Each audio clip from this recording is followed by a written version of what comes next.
informasi jasa berguna bagi bapak dan ibu sarana sadayana. Nah juga ibadah ngabarkan tentang diare atau mencret. Nah ibu-ibu sebelumnya pernah nggak diare atau mencret? Pernah. Nah biasanya diare sama mencret ini biasanya itu lebih banyak pada bayi daripada pada usia dewasa. Nah diare itu apa sih ibu bapak? Nah diare itu atau mencret dia tuh buang air besar yang encer biasanya tuh lebih sering dari 3 kali. Nah misalkan ibu sareng bapak biasanya buang air besar teh sehari teh sekali atau 2 kali. Nah iya mah lebih dari 3 kali. Nah kami lebih dari 3 kali keras encer. Nah kita teh sudah waspada sekarang sudah langsung diobati. Soalnya diare itu teh sementara disebutnya disentri. Nah gejala teh mulai sih gejala yang khas pada mencret atau diare itu yaitu buang air besar lebih dari 3 kali dalam 24 jam. Jadi tadi kalau ibu 1 sampai 2 kali biasanya iman lebih dari 3 kali, berarti ibu sama bapak sudah waspada diare. Apalagi pada ibu sama bapak yang punya anak-anak bayi gitu ya, dia tuh harus waspada. Nah terus kemudian ada sakit perut, kemudian demam yang tinggi, mual, muntah, atau misalnya pada bayi, diare itu biasanya anak jatuh rewel, terus pengen nangis terus rasa haus yang terus-terusan. Nah itu harus waspada kalau misalnya pada bayi. Selanjutnya apa aja sih yang bisa menimbulkan diare itu? Ada yang tahu nggak? Ya. Nah sebenarnya yang menimbulkan diare itu kehidupan kita sehari-hari ya ibu-ibu, bapak-bapak. Misalnya pada kita saat mau makan, kita tidak mencuci tangan dulu, terus tangan kita kotor. Nah di situ nanti ada kumannya itu bakal masuk ke dalam makanan, nanti bakal masuk ke dalam tubuh kita. Nah itu bisa menyebabkan diare juga. Nah terus biasanya makan sama minuman yang tercemar. Yang tercemar itu maksudnya kayak gimana? Nah yang tercemar itu biasanya makan makanan yang udah dihinggapi seperti lalat ataupun kecoa ataupun tikus. Nah kan kalau misalnya kebanyakannya itu bapak-bapak di warung itu kebanyakannya itu dihinggapi sama lalat. Nah usahakan makanan itu jangan dimakan kalau misalnya udah dihinggapi sama lalat, karena itu bisa menyebabkan diare juga. Nah terus apabila kita minum nih terus airnya tuh belum mendidih, nah itu juga bisa menyebabkan diare. Kita minumnya airnya udah mendidih, nah nanti kuman-kumannya juga bisa mati gitu. Kemudian buang air kecil di sembarangan tempat, mau buang air kecil maupun buang air besar ya, nah itu bisa menyebabkan adanya lalat-lalat itu hinggap. Karena nanti kalau misalkan ada lalatnya hinggap di buang air besar kita atau buang air kecil kita, nanti bisa makanan. Nah nanti makanan yang kita makan kan gak mau juga ya, nanti itu banyak kuman. Kemudian setelah buang air besar, usahakan setelah buang air besar ini kita mencuci tangan dengan menggunakan sabun yang bersih, jadi jangan asal-asalan. Nah kemudian di lingkungan kita juga, lingkungan kita itu harus dalam bersih, terus rumah kita bersih, sama badan kita juga itu harus bersih. Kemudian bagaimana sih cara mencegah terjadinya diare? Sebenarnya cara mencegah terjadinya diare ini dia tuh sangat gampang ya, aktivitas kita sehari-hari. Nah biasanya apa? Kalau misalkannya pada bayi nih, ibu-ibu yang udah punya anak bayi, biasakan dikasih ASI eksklusifnya itu minimal 6 bulan. Setelah 6 bulan Alfian 4 tahun, Koli KIA. Setelah diberi ASI, Alfian bayi sakit. Kita lanjutkan selama 2 tahun. Nah kemudian juga apabila kita ingin kasih botol susu, botolnya itu kita cuci dulu dengan menggunakan air yang hangat. Tujuannya buat apa? Tujuannya tadi buat kuman. Soalnya sangat bahaya kalau misalkan pada bayi-bayi ini kita diare ya ibu, jadi harus cepat dicegah gitu. Kemudian sebelum makan, kita harus mencuci tangan terlebih dahulu dengan menggunakan air yang bersih, kemudian dengan menggunakan sabun juga.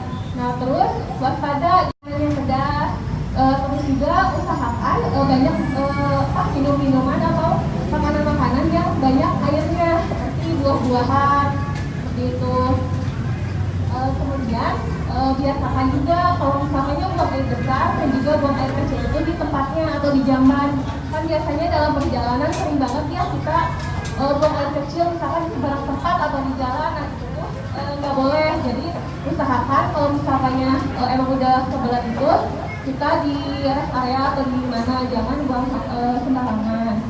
Kemudian di lingkungan juga, nah di lingkungan rumah itu harus jangan kotor, karena kalau misalnya kotor kita dapat mengundang kuman-kuman dan nantinya kuman-kuman itu akan masuk ke makanan yang akan kita makan. Nah itu sangat berbahaya juga.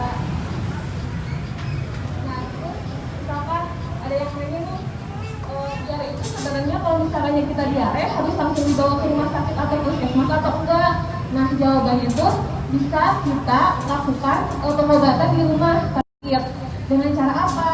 Nah dengan cara kita banyak minum minuman yang banyak airnya. Seperti apa? Seperti sayur-sayuran atau sop-sop, kemudian seperti sari-sari buah, air teh, air matang, dan juga kalau misalnya pada bayi kita kasih ASI. Nah kita kasih ASI. Nah terus kita juga bisa beli Oralit. Tujuannya itu buat apa? Nah tujuannya tuh kalau misalnya oral itu buat mengganti kita cairan yang hilang. Soalnya kan kalau misalnya mencret ya, ibu-ibu, bapak-bapak itu pasti keluar cairan yang terus menerus, nanti kita bisa dehidrasi. Nah makanya kita harus kasih Oralit. Nah untuk Oralit yang sendiri dia tuh untuk dosisnya itu berbeda-beda. Kalau misalnya kita usia anaknya itu kurang dari 1 tahun, kita berikannya setengah atau seperempat gelas. Kapan diberikannya? Kalau misalnya kita lagi mencret, udah buang air besar, nah langsung kita kasih Oralit. Tapi jangan langsung, misalkan kalau misalnya pada bayi atau pada anak-anak, kita kasih 1 sendok. Jadi sering tapi enggak secara langsung.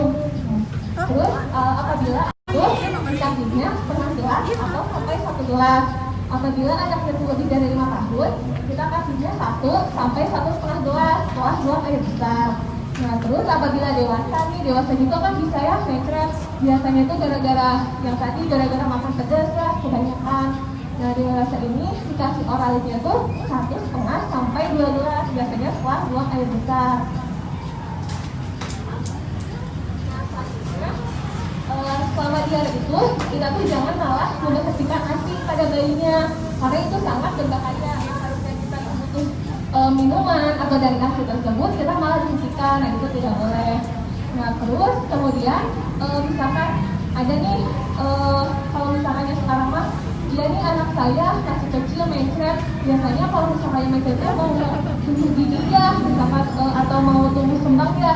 Nah itu tuh salah besar. Kalau misalnya bayi-bayi kita itu mencret atau apa itu bukan tanda-tanda yang baik, tapi tanda-tanda yang harus segera kita obati. Karena kenapa?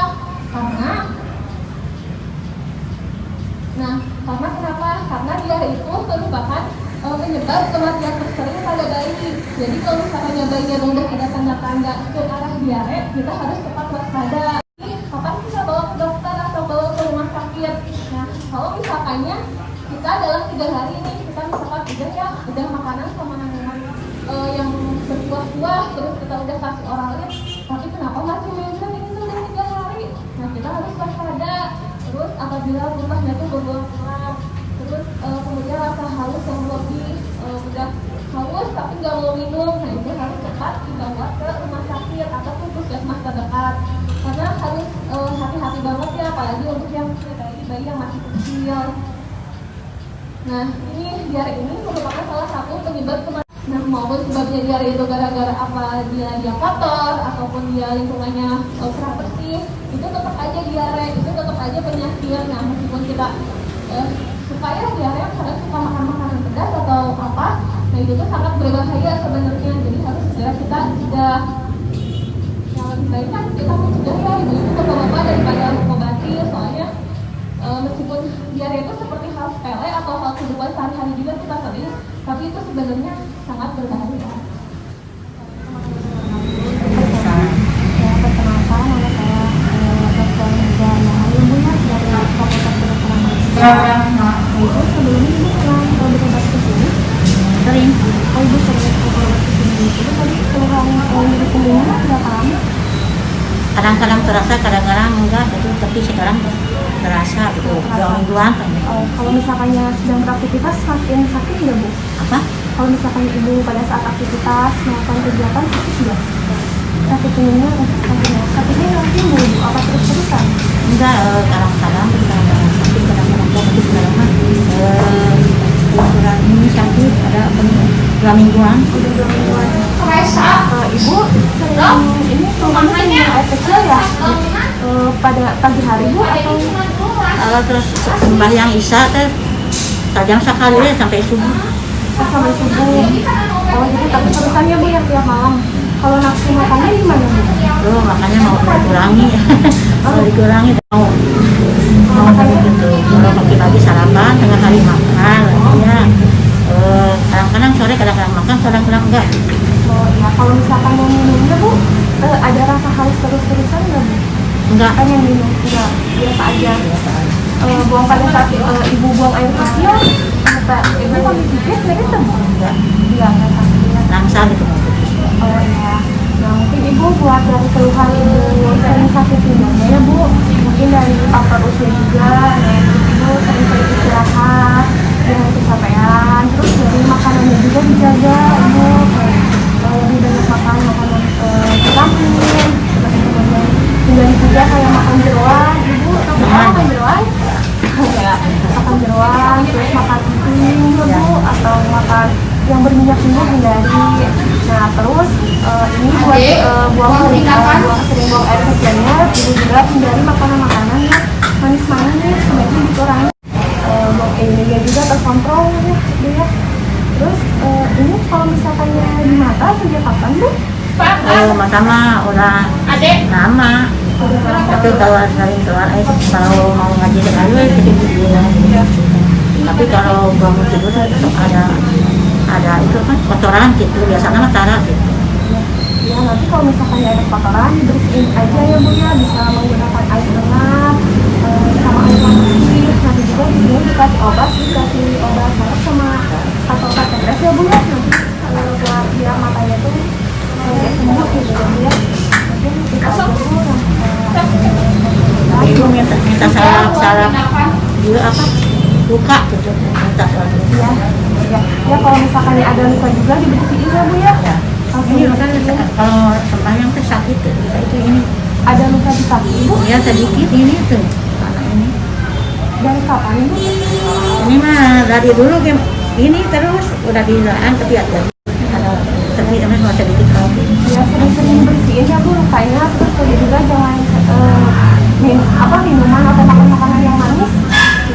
Saya mah agak suka kalau manis-manis kopi-kopi kalau mau gitu.